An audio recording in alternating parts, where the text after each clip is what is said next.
కాంగ్రెస్ పార్టీకి రాజకీయాలు పదవులపైన ఉన్న శ్రద్ధ ప్రజా సమస్యలపైన లేదని మల్కాజ్గిరి బీజేపీ ఎంపీ ఈటెల రాజేందర్ అన్నారు. బీజేపీ రాష్ట్ర కార్యాలయంలో సమావేశాన్ని నిర్వహించిన ఆయన పార్టీ సంస్థాగత నిర్మాణంపైన ప్రతి ఒక్కరూ పాటుపడాలని కోరారు. కాంగ్రెస్ సర్కారుకు పార్టీ ఫిరాయింపులపైన ఉన్న శ్రద్ధ పాలనపైన లేదని దుయ్యబట్టారు. ఇటీవలే జరిగిన జీహెచ్ఎంసీ సర్వసభ్య సమావేశంపైన మాట్లాడిన ఆయన రాజ్యాంగ విరుద్ధంగా ఇతర పార్టీ కార్పొరేటర్లను కాంగ్రెస్లోకి చేర్చుకోవడం వల్లే సమావేశంలో గందరగోళం నెలకొందని అన్నారు.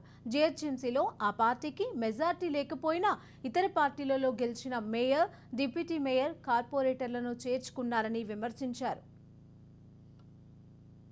మొన్న కాంగ్రెస్ పార్టీ వచ్చిన తర్వాత వాళ్ళకు అన్ని పర్మిషన్ ఉండగా కూడా వాళ్ళు కొనుక్కున్నటువంటి భూమిని అకారణంగా కట్టుకున్న ఇళ్లను కూల్చేశారు. అడిగే నాదులు లేడు. ఎట్లయితే తెలంగాణ రాగానే ఇక్కడ ఉన్నటువంటి అదేంది మన అయ్యప్ప సొసైటీలో కూలగొట్టి భయభ్రాంత గురి చేసిండ్రు. ఇప్పుడు అదంతా కాస్ట్లీ భూములు అయిపోయినాయి. 50,000 రూపాయలకు గజం అయిపోయింది. అడిగే వాళ్ళు లేడు.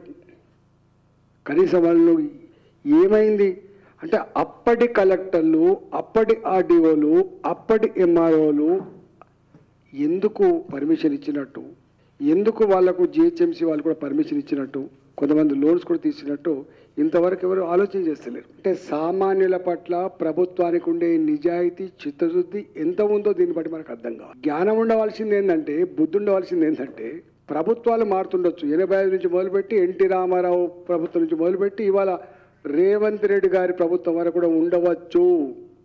కానీ ఈ పేదల భూములు మాత్రం కాంగ్రెస్ పార్టీ వచ్చిన తర్వాత వాళ్ళ ఇల్లు కూల్చివేయబడ్డాయి. ఇవాళ మనకు అప్పుడప్పుడు వస్తూ ఉంటారు.